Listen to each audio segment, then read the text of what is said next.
back, everyone, to another episode of the Ryan, Coop, and the Doc Show. I'm here with my two buddies, Arizona sports legend, Bruce Cooper, Arizona dental legend, Dr. Ken Snyder, and I'm just a guy sitting here in a shirt full of melons. Gentlemen, how are you?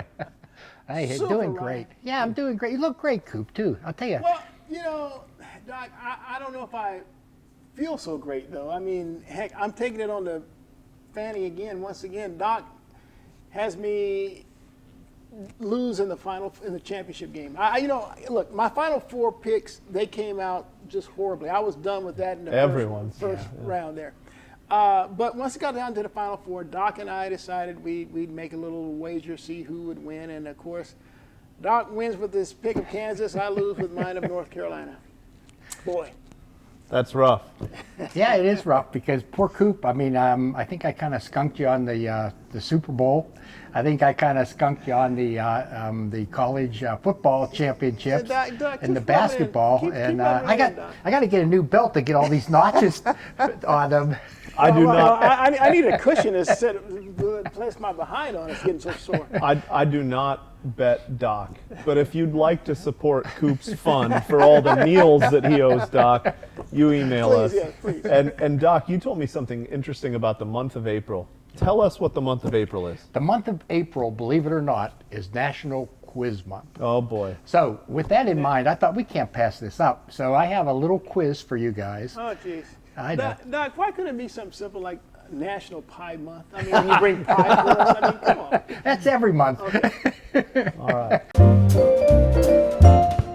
And I know, Coop, you've been involved in sports for how many years? 34 years at NBC Phoenix. So you've seen it all. News. I mean, you've seen it all. And I know Ryan loves sports. So Yeah, but if this is a quiz from like the 1920 Pittsburgh Pirates, I'm not going to know. Nor will I. Okay, that's the end of National Quiz Month. We'll see you next year. No, these actually aren't. They're not. You couldn't call them current. You couldn't call them past questions. They just are facts questions. Okay. So first, question number one: what is the diameter of the basketball hoop in inches? Basketball hoop? The hoop. The diameter now. Gee, Doc, yeah, come on. Look, It's I didn't even 18. know how many PSI were in a football until the Tom Brady deflate deal. Now you're going to ask me the diameter of a hoop? 18. I'll say 16. 18 inches, yeah. Incidentally, a thought just occurred to me. March was Pi month because of Pi, 3.14. So you missed it, Coop. It was last month. Oh, you missed it. Yeah, you missed it. Okay, I missed it. All right. And you missed the question, so let's try the next one. How big is an Olympic-sized swimming pool in meters? Now, we're talking length. 50. Gee, I hate to follow Ryan and say the same thing, so how about if I go... 51? Yeah, I'll go 51. It's not the Price is Right. Hey, look, I can see it right now. Michael Phelps wins the 51 meter. Yeah. I'm going 51. Okay. Actually, it was 50 meters. Wow. Have you ever swam in an Olympic-sized pool? The whole length? The whole length? Ever? I can't say that. I jumped off diving boards and things like that, done the cannonball, but I don't think I swim like that, Doc. I used to do swim. Oh, okay. Well, so did you know that way back when, that was the size? I did. Okay, very good. Question number 3. How many stitches are there in a baseball? For crying out loud. Not even the Stitcher knows this. I mean, Jeez. It's the same, every single ball. 96. Who knows? I'll say 66. Okay, 108. So, question number 4. What does a golf ball weigh in ounces? Now, Ryan, I know you love golf. And so how many times would you say in your life you've picked up a golf ball? Not as many as Patrick Reed. I don't know. A lot. I'm going to say 7.2 ounces just to keep the 7.2. Well, see, this is how my game is so bad. It feels like it's 7.2 pounds, so I'll say 7.2 pounds. Actually, 1.62 ounces. So not even 2 ounces. Who knows? And the final question, from the pitcher's mound to home plate, How far is it? How many feet? Wow. So Oh, I know you it- probably know this. No, I know it's 90 between the bases. Yeah. 90 between the bases. Oh, my Oh, gosh. not anymore. Isn't it 89 feet and 8 inches Oh, yeah, since we're making the the bases bags are bigger. That's true. Oh, boy. That's true. Maybe they'll make the mound jeez. bigger. I will say 64. 64. And I want to say it's like 58, 59, 58. Okay, it's actually 60 feet, 6 inches. Oh, boy. 60 feet, 6 inches on the nose. So there you have it.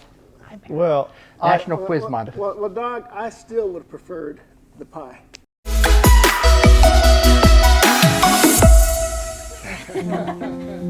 Yolanda Palacio is happy and pain-free as she makes her way through the St. Vincent de Paul Dental Clinic for a follow-up visit. A 180-degree turn from this same time a year ago, as her daughter Jackie reflects. She had a little ulcer, or like a canker sore on her tongue that wouldn't go away. Jackie reached out to her friend for advice, Betty Contreras, a dental assistant at St. Vincent de Paul. I told her, let me see what I can do for you. I can talk to one of the doctors here and see if they could see her. Dr. Scott Myers agreed to see Yolanda. How are you? Good to see you. But if you look underneath her tongue, we have something that doesn't appear normal. It almost looks like trauma. But, you know, she reports no trauma. And you ask how long it's been there. It's been there for a brief period of time. He monitored her situation and noticed no improvement after a week and a half. So in this particular instance, what you'll do is you'll take a small sample of the tissue and it's sent out for biopsy. And we sent it out to, you know, one of the area labs, Sonora and Quest. And it came back within a couple of days as, you know, invasive squamous cell. When the doctor told me what I have, that hurt, and of course, made me cry for a couple of days. I tried to keep it to myself before I tell my daughter. It was very hard because when they tell you you have cancer, you think you're gonna die. That's the first thing you think. Without her, I don't know what I would do. The worst news possible, right? Because you never know what's gonna happen. So after I found that out, we can probably push through and like get through it, right? So I mean, worst case scenario, like death, but hey, there's always a brighter side, right? I really wanted to be strong for my mom too because she's going through it, so she can't see somebody crumbling, you know? Dr. Myers referred Yolanda to Banner MD Anderson Cancer Center for surgery. A substantial portion of the tongue has to come out, substantial portion of the floor of the mouth has to come out, as well as the regional lymph nodes in the neck area that are associated with this. Anything that has cancer in it has to be removed. Yolanda also needed a cell and skin graft to close up and rebuild the affected areas for cosmetic and functionality use. She also had to undergo chemo and radiation as well as have a tracheotomy to help her breathe. Sorry. I'm so grateful, like every single day and minute, like every single day, I'm just like, wow. I remember when minute after minute was like a panic because I didn't know if she was gonna choke or like not be able to breathe, or I had to call 911. It was rough, but every day, every moment that I like look back and remember, I'm just so grateful that we made it a year later. Like we're here and we're fine, you know? I feel alive. I'm breathing. I have all eyes around me, so I'm very happy and blessed. She's a special lady because she's been through a lot and she has a great attitude. And I personally believe attitude has a lot to do with the healing process. Thank God her daughter brought her in when she did. It had been a month later or so. The results could have been a lot different. After this, like, amazing place. Like, I want to donate here and volunteer, do everything I can to help out.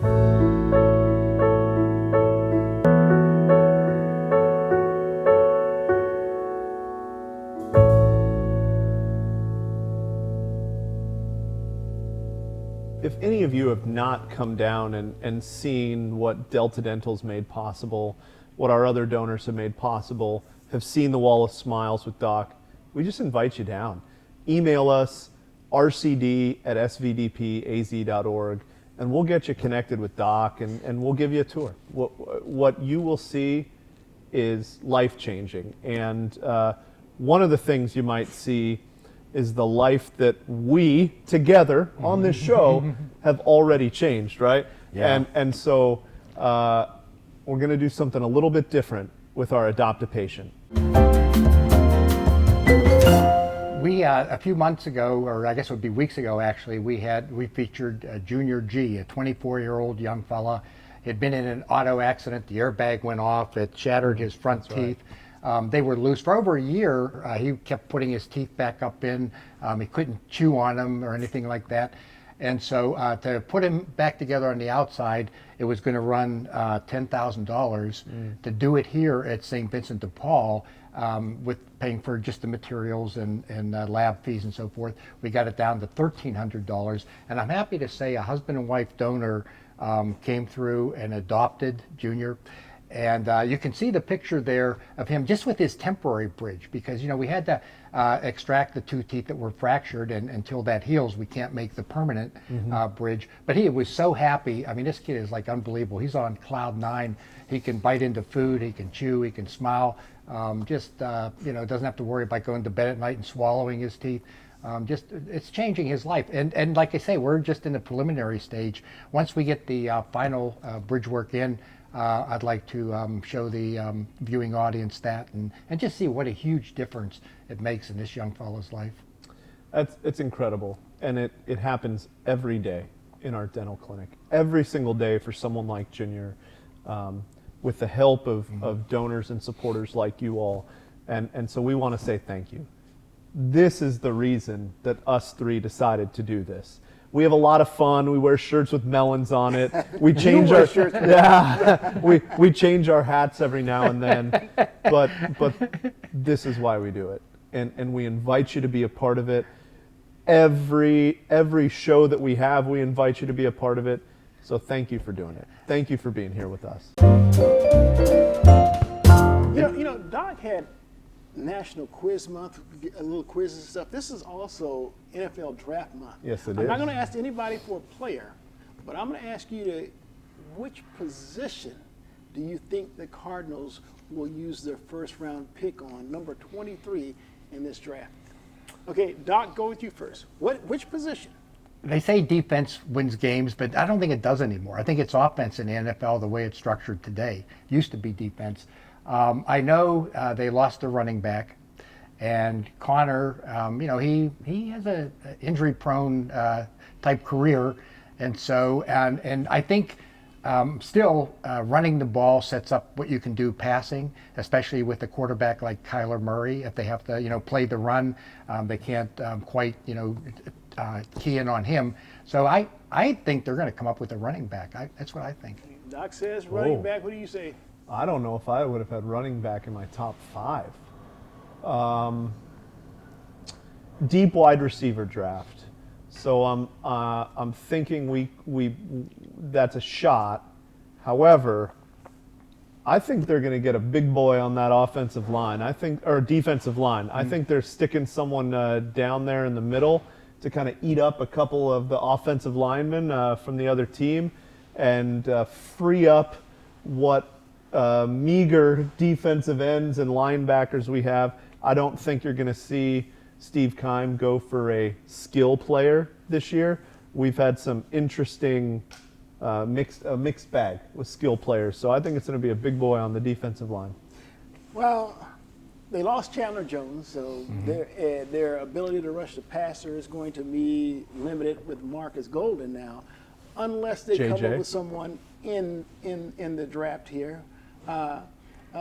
Or they could go wide receiver, because we saw how much they struggled once DeAndre Hopkins got hurt. You talk about this being a deep draft at wide receiver, no doubt. That's who I'm taking. Wide Plus, receiver. Kirk's gone, right? Huh? I mean, Kirk is gone. Christian Kirk left to the Jacksonville Yeah, Jaguars. so he was kind of a primary receiver, you'd say. Yeah. He became their primary once DeAndre went down. But Christian got paid, and happy for him because covered him when he was at Saguaro High School. Yes, sir. Obviously, he left for Texas A&M before coming back home with the Cardinals. Just a tremendous guy. I love him and his parents. They're great people. So happy for them. But I'm taking a wide receiver for that first pick. All right, we got 2 skill players Let and me a ask you big this, guy on Ryan. the defense. How big of a role do you, or both of you actually, how big a role do you expect Watt to play this year? I mean, he's had a history of injuries over the last so many years. He has to be getting a little long in the tooth. Well, Watt is significant. If you remember a couple of years ago when they faded down the stretch, losing to the 49ers and the Rams and missing the playoffs there by a game, they talked about their lack of experience. And so they went out and got people like Rodney Hudson and J.J. Watt to help facilitate better leadership, not only on the field but in the locker room. Well, as we all know, J.J. Watt was missing for a great deal of the season. 7 Only come games. back. So it's important. His role is tremendous. But do you expect he'll be able to fill that role on the field? I do. This man works extremely hard in the off season. He does. And gets his body fit and everything. He gives it everything. I have no doubt he'll be back 100%. And you know who led the league in sacks last year, right? Who led the league in sacks last year? Yeah, somebody named Watt that played with Pittsburgh. I don't even want to say his name because Pittsburgh Steelers are Doc's favorite team. T.J. Watt. Yeah. Do you know who the first team out of the playoffs was last year? The Eagles, wasn't it? I think it was the Eagles, melon shirt. I don't know. It was sure. But it should have been the Steelers because Sure they a were beatdown. Yeah, it was. They didn't deserve to be in the playoffs last year, so That's the truth. yeah.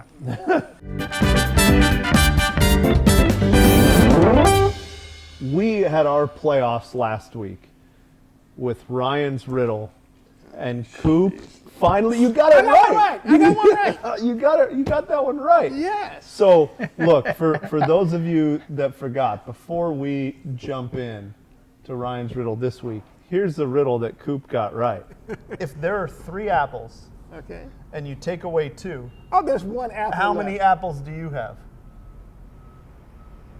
If there are 3 apples and I take away 2, I have 1 apple. No, I have 2 apples. Oh! Yes, I have 2 apples. yes. Coop has 2 apples.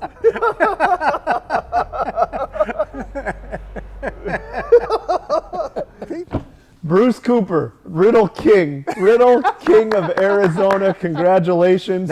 I have upped the level of Ryan's riddle. I think there's a riddle month. Coop hopes not. So, are you ready? I'm ready, I think. Okay. What do Alexander the Great and Winnie the Pooh have in common? Alexander the Great and Winnie the Pooh have in common? Yes, sir. 2 great historical figures, but that's not the answer. Oh, jeez. Maybe it's Well, one is fictional and the other is not. that's true. Yeah, but that So I would, got it right then. What? well, that's not in common. Yeah. Oh, but they have Where's in the common. commonality Oh, in that? they have in common. Oh, that's right. All right. What do they have in common? Oh, Nice geez. try, Coop. Coop is just stating facts about the question. Like that's the there's one that's a bear. I'm sure of One's that. named Alexander, one's named Winnie. Hey, that's it. No. Oh, jeez. All right, Coop's gonna need help. You email rcd@svdpaz.org. Here's what we're gonna do this week. You know, Arizona is the 48th state of the union. And we have a great company in town called State 48, run by our friend Mike Spangenberg. We have some St. Vincent de Paul State 48 shirts. Anyone who gets this question right and emails it in to us, you're going to get a State 48 shirt. What they have in common. All right. Hey, we're going to need to move on to another section of this they show. both like honey. Well, I'm not sure if we can be. I mean, that was creative. Yeah, there's I'm not sure if we can be sure. substantiate. Yeah, sure that- Okay, Jeez. all right. We'll figure out whether Alexander the Great likes honey while we go to one of my favorite parts of the show, Doc's mailbag. You know, before we get to Doc's mailbag, I honestly do not think that that's a riddle. Alexander the Great and Winnie the Pooh, what they have. I don't think that's what they have in common. I don't think that's a riddle. What do you think it is? Well, I think it's a fact or fiction kind of deal. I can't see a riddle. I've been racking my brain. I can't see a riddle made out of that. It's definitely a fact. Yeah. All right, go Hey, to don't you want to hear something about gums? Go. The vestibule. Oh, vestibule. Yeah, that's right. We're gonna clean out everyone's vestibule right now. Okay, what's in the mailbag? Wow, let's see.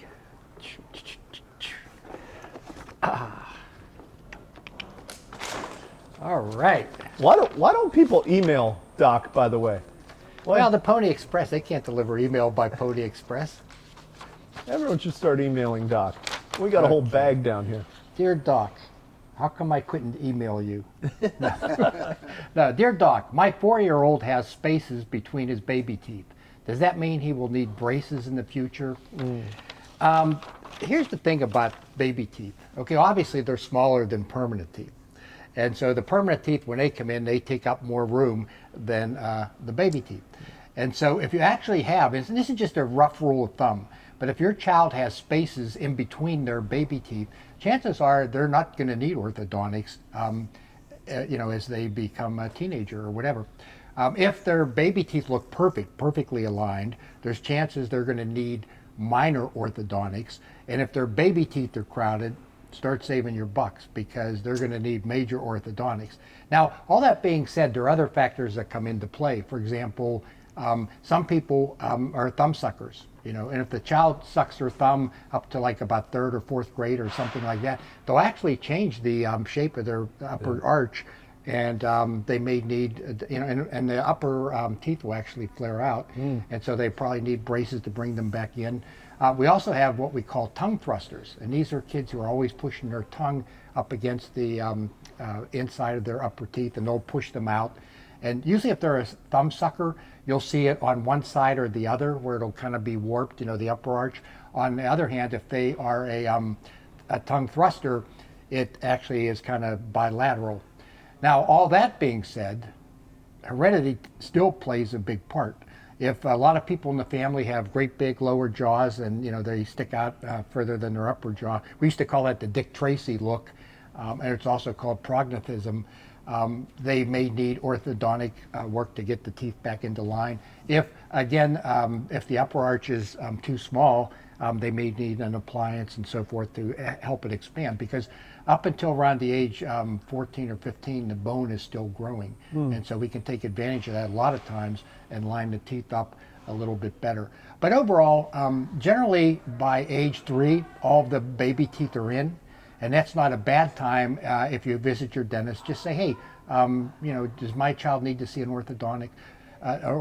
Because sometimes, like I say, as the bones are still growing, appliances can be put in to expand them. When the kid's younger, it's a lot easier to expand the upper arch or the lower arch or whatever. And you probably have seen kids wear like the headgears and the chin strap, and it kind of keeps it restricts your lower jaw from growing out until the upper jaw catches up. So there's a lot of things that can be done early on. But let me ask you this. Do we do orthodontia in the dental clinic? Do we do orthodontia in the dental clinic? We have put over 800 kids through braces in our dental clinic. We have the orthodontic residents from the dental school in Mesa, ASDO, right. AT Still. They come over twice a month, and we also have 2 private orthodontists who will spend a day a week with us. And it's amazing, and that is life-changing. Just like some of these smile, repairs that we've shown, orthodontics is life-changing for kids. Yeah. And it's not just about how something looks. I mean, we're changing people's bites. They can eat better. It's confidence. I mean, this is an entire lifestyle transformation that a lot of our kids are going through. And think about the opportunity to give a girl in school, who's going through her teen years already, think about the opportunity to give her more confidence. Yeah, and orthodontics. In fact, I think in one of the future adopt a patient, we might bring in an orthodontic case, because orthodontics on the outside, you're talking about $6,000, $7,000, $8,000. You know, Expensive. If you have 3 or 4 kids in the family, or 1 kid in the family, yeah, it's a lot. Yeah. Well, Doc, thank you for sharing that with us. Thank you for the work that you and the residents do on our orthodontic patients. And if there's one thing we can be sure of, even if it's not the riddle, if you're true to your teeth, They won't be false to you. thanks everyone. Take care.